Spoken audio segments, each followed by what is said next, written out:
दोस्तों, आप सबका एक बार फिर से स्वागत है गीता ज्ञान में। आज हम आपको सुनाएंगे सोमवार की व्रत कथा। सोमवार का दिन शंकर भगवान को समर्पित होता है।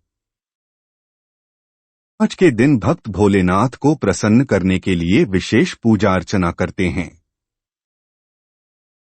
कुछ लोग आज के दिन व्रत भी रखते हैं ताकि शिव की विशेष कृपा प्राप्त की जा सके। एक समय की बात है, किसी नगर में एक साहूकार रहता था। उसके घर में धन की कोई कमी नहीं थी, लेकिन उसकी कोई संतान नहीं थी। इस कारण वह बहुत दुखी था। पुत्र प्राप्ति के लिए वह प्रत्येक सोमवार व्रत रखता था और पूरी श्रद्धा के साथ शिव मंदिर जाकर भगवान शिव और पार्वती जी की पूजा करता था। उसकी भक्ति देखकर एक दिन मां पार्वती प्रसन्न हो गईं और भगवान शिव से उस साहूकार की मनोकामना पूर्ण करने का आग्रह किया।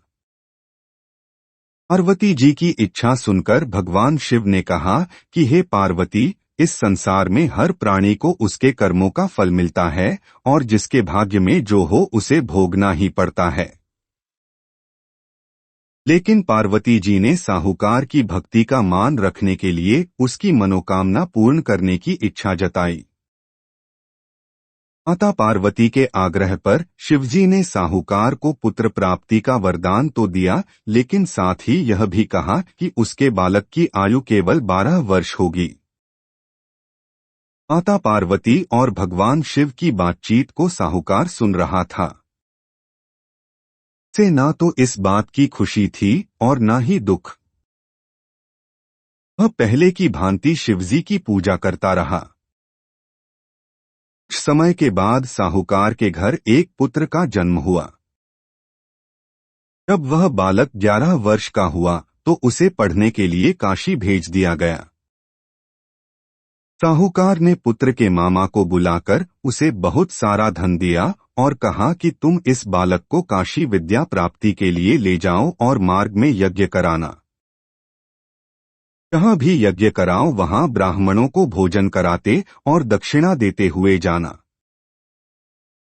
दोनों मामा भांजे इसी तरह यज्ञ कराते और ब्राह्मणों को दान दक्षिणा देते काशी की ओर चल पड़े। रात में एक नगर पड़ा जहाँ नगर के राजा की कन्या का विवाह था।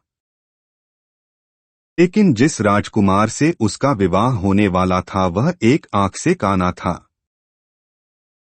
राजकुमार के पिता ने अपने पुत्र के काना होने की बात को छुपाने के लिए एक चाल सोची।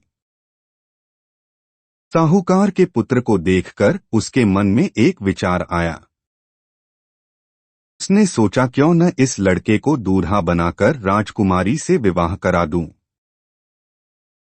विवाह के बाद इसको धन देकर विदा कर दूंगा और राजकुमारी को अपने नगर ले जाऊंगा।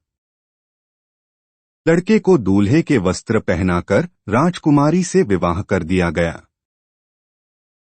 लेकिन साहूकार का पुत्र ईमानदार था। उसे यह बात न्यायसंगत नहीं लगी। उसने अवसर पाकर राजकुमारी की चुन्नी के पल्ले पर लिखा कि तुम्हारा विवाह तो मेरे साथ हुआ है, लेकिन जिस राजकुमार के संग तुम्हें भेजा जाएगा वह एक आंख से काना है। मैं तो काशी पढ़ने जा रहा हूं। जब राजकुमारी ने चुन्नी पर लिखी बातें पढ़ी तो उसने अपने माता पिता को यह बात बताई। राजा ने अपनी पुत्री को विदा नहीं किया, जिससे बारात वापस चली गई। दूसरी ओर साहूकार का लड़का और उसका मामा काशी पहुंचे और वहां जाकर उन्होंने यज्ञ किया। जिस दिन लड़के की आयु 12 साल की हुई उसी दिन यज्ञ रखा गया। लड़के ने अपने मामा से कहा कि मेरी तबीयत कुछ ठीक नहीं है। मामा ने कहा कि तुम अंदर जाकर सो जाओ। शिवजी के वरदानुसार कुछ ही देर में उस बालक के प्राण निकल गए। मृत भांजे को देख उसके मामा ने विलाप शुरू किया। संयोगवश उसी समय शिवजी और माता पार्वती उधर से जा रहे थे। पार्वती ने भगवान से कहा, स्वामी, मुझे इसके रोने के स्वर सहन नहीं हो रहा। आप इस व्यक्ति के कष्ट को अवश्य दूर करें। जब शिवजी मृत बालक के समीप गए तो वह बोले कि यह उसी साहूकार का पुत्र है जिसे मैंने 12 वर्ष की आयु का वरदान दिया। अब इसकी आयु पूरी हो चुकी है। लेकिन मातृभाव से विभोर माता पार्वती ने कहा कि हे महादेव, आप इस बालक को और आयु देने की कृपा करें, अन्यथा इसके वियोग में इसके माता पिता भी तड़प कर मर जाएंगे। माता पार्वती के आग्रह पर भगवान शिव ने उस लड़के को जीवित होने का वरदान दिया। शिवजी की कृपा से वह लड़का जीवित हो गया। शिक्षा समाप्त करके लड़का मामा के साथ अपने नगर की ओर चल दिया। दोनों चलते हुए उसी नगर में पहुंचे जहां उसका विवाह हुआ था। इस नगर में भी उन्होंने यज्ञ का आयोजन किया। इस लड़के के ससुर ने उसे पहचान लिया और महल में ले जाकर उसकी खातिरदारी की और अपनी पुत्री को विदा किया। इधर साहूकार और उसकी पत्नी भूखे प्यासे रहकर बेटे की प्रतीक्षा कर रहे थे। उन्होंने प्रण कर रखा था कि यदि उन्हें अपने बेटे की मृत्यु का समाचार मिला तो वह भी प्राण त्याग देंगे, परंतु अपने बेटे के जीवित होने का समाचार पाकर वह बेहद प्रसन्न हुए।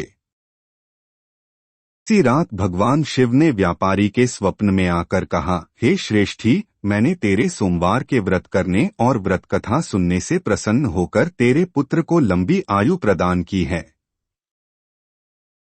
इसी प्रकार जो कोई सोमवार व्रत करता है या कथा सुनता और पढ़ता है, उसके सभी दुख दूर होते हैं और समस्त मनोकामनाएं पूर्ण होती हैं। और इसी के साथ हमारा आज का वीडियो समाप्त होता है। वीडियो अच्छा लगा हो तो लाइक और कमेंट जरूर करें। आपका दिन शुभ हो।